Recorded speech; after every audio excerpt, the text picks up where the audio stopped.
Tout d'abord, je dis Alhamdulillah. Alhamdulillah, louange à Allah qui nous a permis de nous retrouver, une fois de plus. Et en plus de cela, pour étudier ces noms. Il est rapporté authentiquement que celui ou celle, bien sûr, qui n'a pas connu son Seigneur durant sa vie, n'a rien connu. Allah, il a tout ignoré. Même s'il savait tout sur tout. Il s'y connaissait en écologie, en astrophysique, en histoire. Enfin, il connaissait les détails de ça. Il avait beaucoup, comme on dit, de culture, de savoir. Mais si il ignorait At-Tawhid, et notamment, parce qu'At-Tawhid, c'est large, son Seigneur. Qui est son Seigneur? Wallahi, il a tout ignoré. Il ne savait rien. C'est le plus ignorant des ignorants. Alors, louange à Allah, réellement, quel que soit notre quotidien, parce que je sais, j'en connais quelques-uns personnellement ici dans la room, notamment même aussi des gens qui vont écouter un replay ou qui sont pas encore connectés, qui vont nous rejoindre après, mais pour certains, on a déjà échangé. Je sais que parfois on a des quotidiens qui sont pas simples, on a des épreuves, c'est pas toujours facile. On peut être amené à se plaindre, malheureusement, parfois, en ignorant en fait qu'Allah Azza wa Jal nous a mis dans un grand khair, dans une ni'ma. Premièrement, oui, via les épreuves, qui peuvent s'avérer amères. Mais elles sont expiatrices, elles sont purificatrices des péchés. Et comme je l'ai rappelé aujourd'hui, notamment avec le kalam de Cheikh Uthaymin, rahmatullah alayhi, c'est de l'amour, c'est de la miséricorde en vérité quand l'épreuve touche le croyant, parce que ça va enlever ses péchés si bien que quand il va rejoindre Allah Azza wa Jal, il va être vierge de péché. Imaginez. T'imagines, tu es comme un bébé.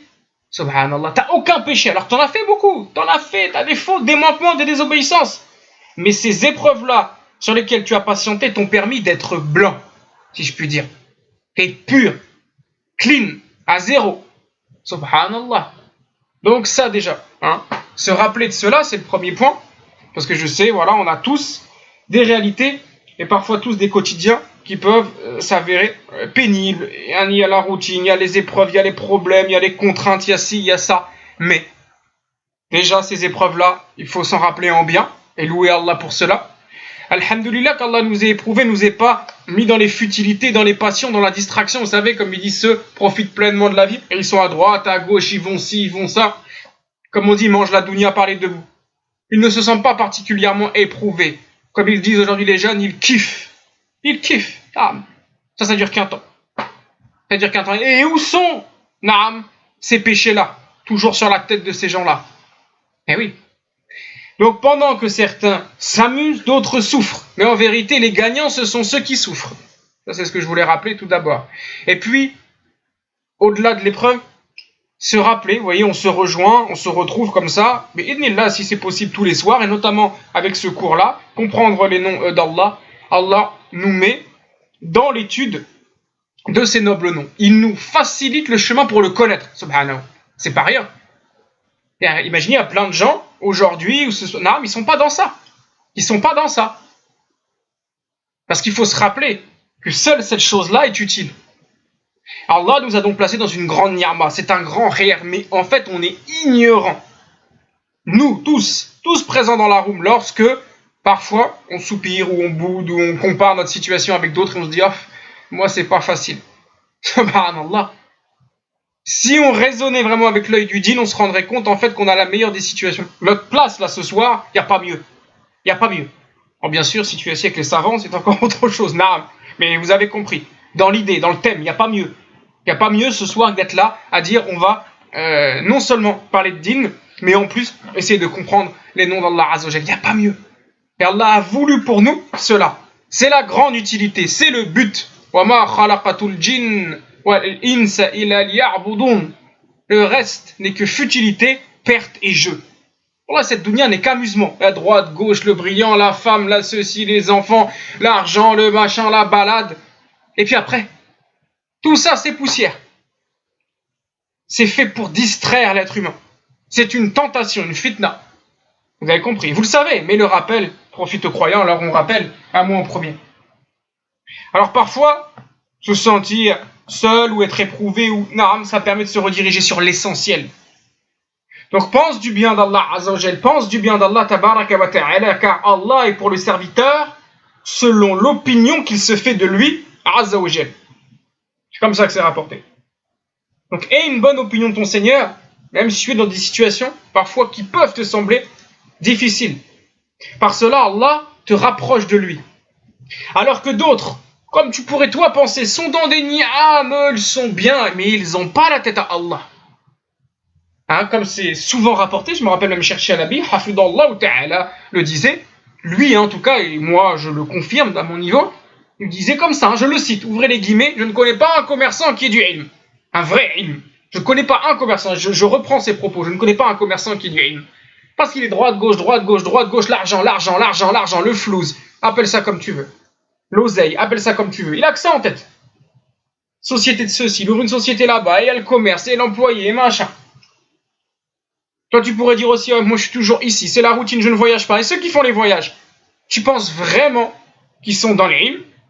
Tu penses vraiment qu'ils sont dans l'adoration d'Allah de manière intense? Je n'ai pas dit que tous ceux qui voyagent ne font pas salat ou ne sont pas des musulmans, c'est attention, hein, c'est pas ce que je dis, hein, loin de là. Mais ce que tu peux envier parfois toi comme situation ou pseudo-bienfait, c'est pas en fait que ce soit un malheur que ce soit sur ces gens-là. Allah leur a placé des choses de dunya. Ils ont pris, mais ils se sont perdus en route. Ils ont été distraits par tout ça, et ils ne mentionnent Allah que très peu. Ils ne sont pas beaucoup dans le dhikr. Tu les vois pas faire les afkar. Parfois même, ils négligent as-salat. Et en tout cas, ils ne sont pas dans l'ilm. Subhanallah. Mais effectivement, ils sont dans l'argent, ils sont dans le commerce, ils font fructifier ceci, ils voyagent là-bas, et ils s'amusent, c'est ça, toi tu penses qu'ils s'amusent, et tu penses qu'ils ont la belle vie, effectivement c'est ça, mais c'est pas la belle vie ça, parce que ça dure qu'un temps de dunya. Ils sont dans la distraction, ils s'amusent justement, c'est pour ça que je dis que ce propos, ils s'amusent. Et toi tu es pleinement conscient de beaucoup plus de choses qu'eux, alors il faut avoir les yeux bien ouverts. Ah. Et penser avec l'œil du din, plutôt qu'avec l'œil de la dunya.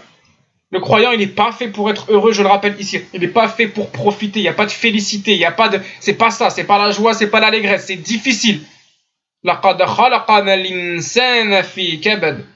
Certes, nous avons créé l'homme pour une vie de lutte. Plus la lutte est dure, plus la victoire ou la récompense, je pourrais dire, est belle. Si tu ne te fatigues pas maintenant, la fatigue sera après. Mieux vaut se fatiguer maintenant. Donc c'est un rappel un petit peu pour...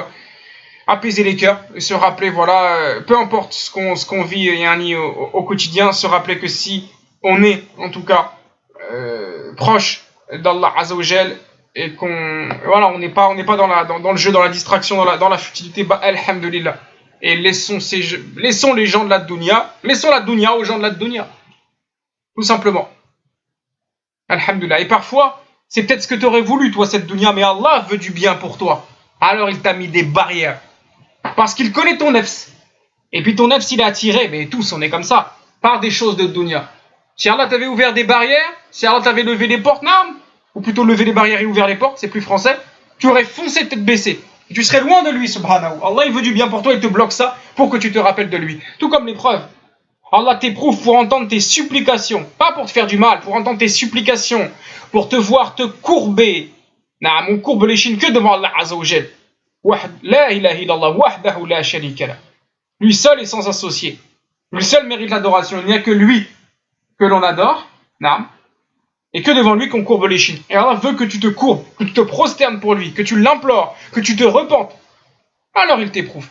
Et d'autres, ils les laissent comme ça, gambader, et ils pensent qu'ils sont dans le bien, tout juste, ils disent, moi je suis musulman, et je fais ce que j'ai à faire. Il y en a, ils font la prière, ils font comme ça, mais il y en a, ils sont pas spécialement secoués, ce qui fait qu'ils ne se rappellent pas. Donc ils demeurent dans une certaine insouciance. Et là, elle est là la perte. Attention, il faut penser intelligemment, d'accord? Donc, alhamdulillah, voilà en introduction. C'est un peu long, mais je voulais le dire. C'est important de le rappeler. J'espère que ce ne sera pas en vain, que ça vous aura fait du bien. Comprendre le but, l'utilité. Je le répète, le reste n'est que futilité, perte et jeu. Même si c'est dans le licite. Que dire pire quand c'est dans le haram? Que dire pire quand c'est dans le haram? Il y a des gens qui passent des journées dans le haram. Des journées entières dans le haram. Ils sont contents. C'est passé une bonne journée. Subhanallah. Non. Et ils n'évoquent Allah que très peu, et ils se souviennent que très peu, et ils n'étudient que très peu. Donc, alhamdulillah, ala kulli hal. Et nous, ce soir, toujours, on reprend les cours de tawhid, parce que ça aussi, hein, c'est les cours de tawhid, plus que jamais. Et on reprend sur l'explication des noms d'Allah Azzawajal. Et qu'Allah soit loué de ne pas nous avoir mis dans une vulgaire passion à la place. Allah nous veut du bien en cela. Wallahu a'lam. Ça, c'était ce que je voulais dire.